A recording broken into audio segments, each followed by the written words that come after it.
रतनपुर नाम के गांव में किशोर नाम का एक मजदूर अपनी पत्नी लीलावती के साथ रहता था। एक दिन की बात है।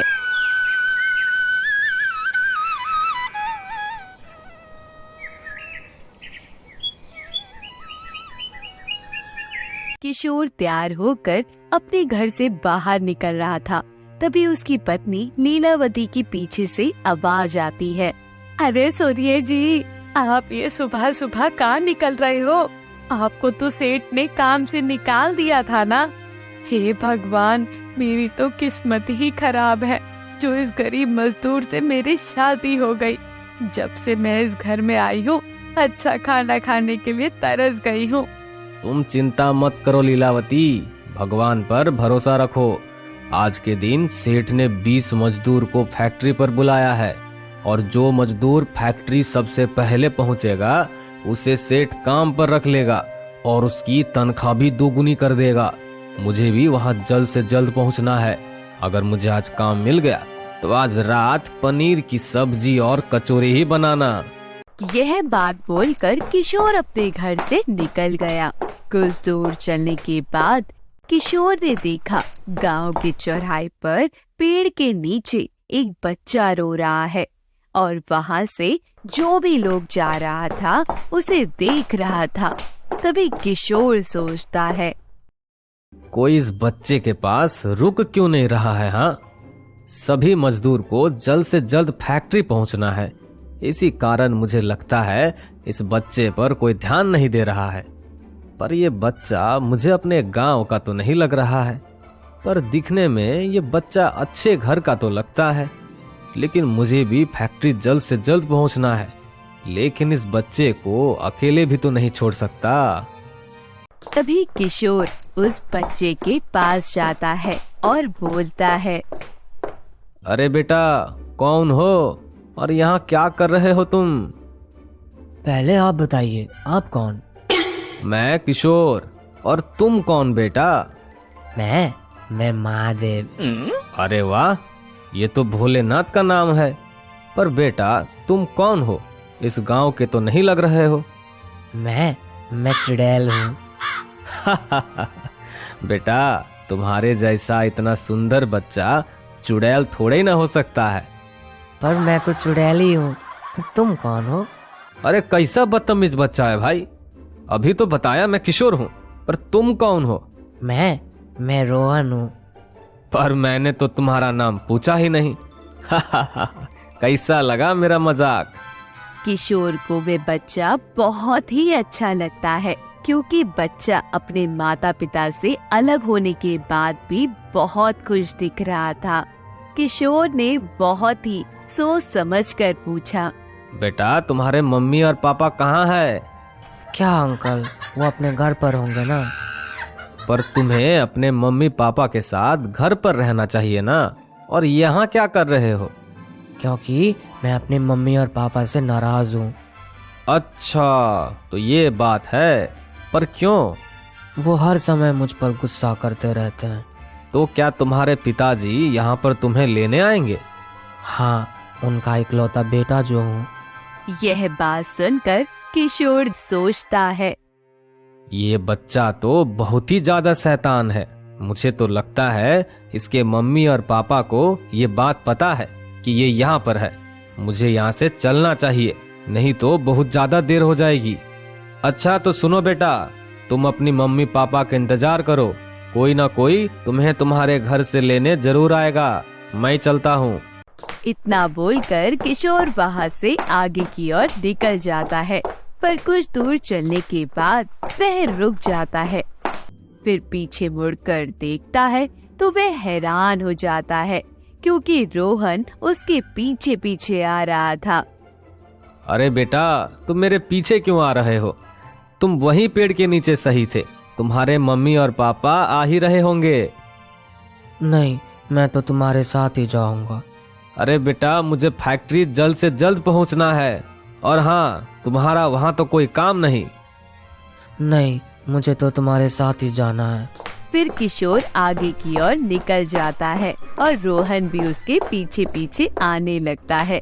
तभी रोहन एक पत्थर से टकरा जाता है और वह जमीन पर गिर जाता है और उसे चोट लग जाती है। तभी किशोर फिर वापस आकर उसे खड़ा करता है और बोलता है, क्यों पीछा कर रहे हो तुम मेरा बेटा? मुझे तुम्हारे साथ जाना है।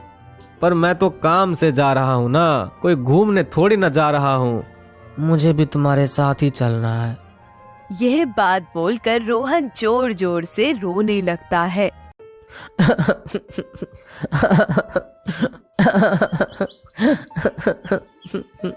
जब रोहन रो रहा होता है तो किशोर को माया आने लगता है, तो उसे चुप करने के लिए किशोर बोलता है, अच्छा चुप हो जा बेटा, चुप हो जा। तुम्हें मेरे साथ ही चलना है ना, चलो कोई बात नहीं।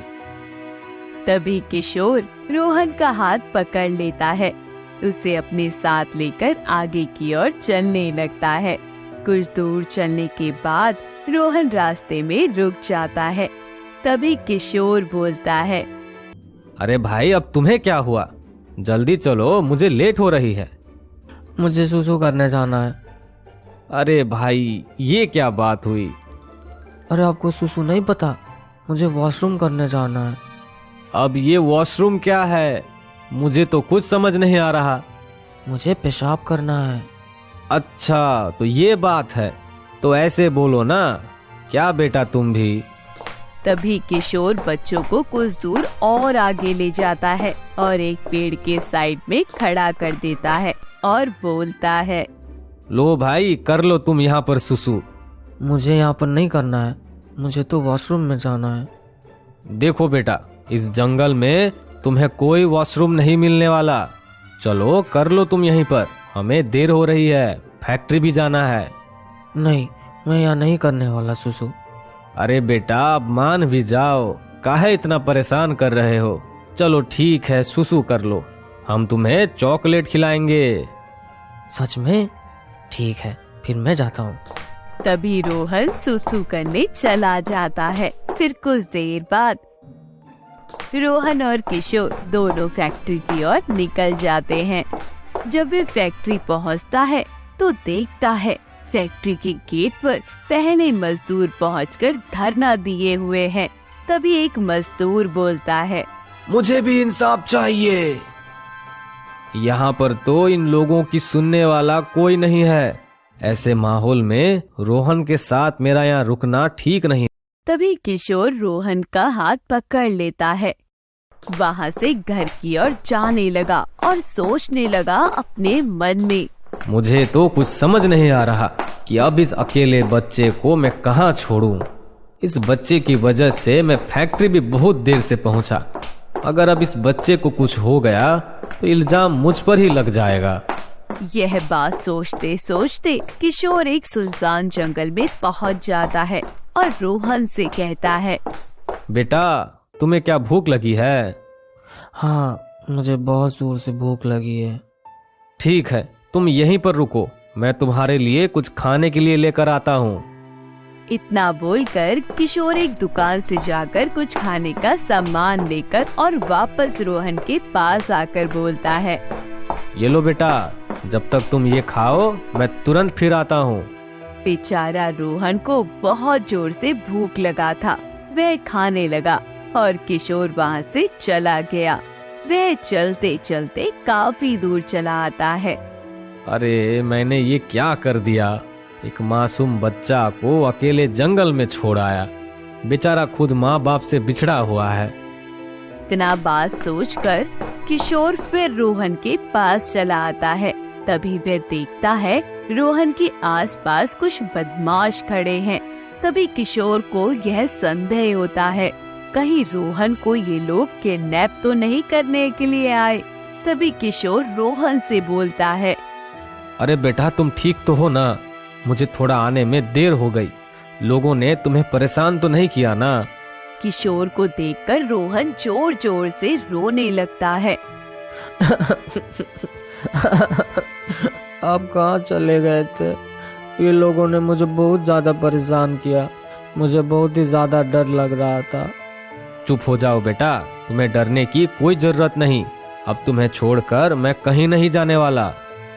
तभी किशोर उन लोगों को देखता है जो बच्चे को किडनैप करने आए थे, पर किशोर के गुस्से को देखकर बदमाश वहाँ से भाग गए।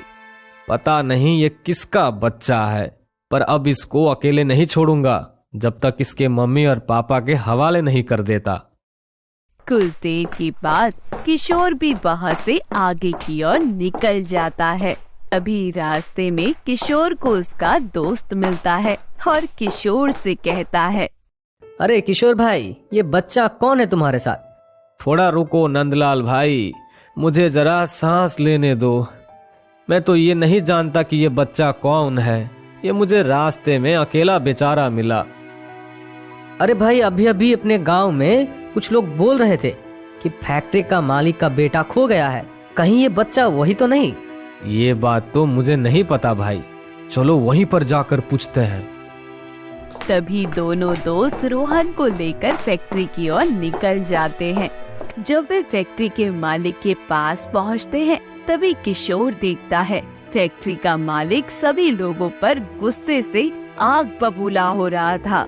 तभी रोहन अपने पिता को देखकर दौड़ते हुए उसके पास जाता है। अरे बेटा, तुम कहाँ चले गए थे? पापा ये अंकल मुझे यहाँ लाए हैं। अच्छा, तुम ठीक तो हो ना? तुम्हें कोई दिक्कत तो नहीं? पापा मुझे तो कुछ नहीं हुआ, लेकिन ये अंकल बहुत ही अच्छे हैं। इन्होंने मेरी बहुत ही ज्यादा ख्याल रखा और मेरे लिए कुछ बदमाश से लड़ने को भी तैयार थे। मालिक, कुछ आदमी रोहन को परेशान कर रहे थे, पर मेरे होते हुए बबुआ को कैसे कुछ हो सकता है? किशोर, मैं तुम्हें दिल से शुक्रिया कहना चाहता हूँ मेरे बच्चे को सही सलामत मेरे पास पहुँचाने के लिए। मैं तो तुम्हारा एहसान जिंदगी भर नहीं भूलूंगा।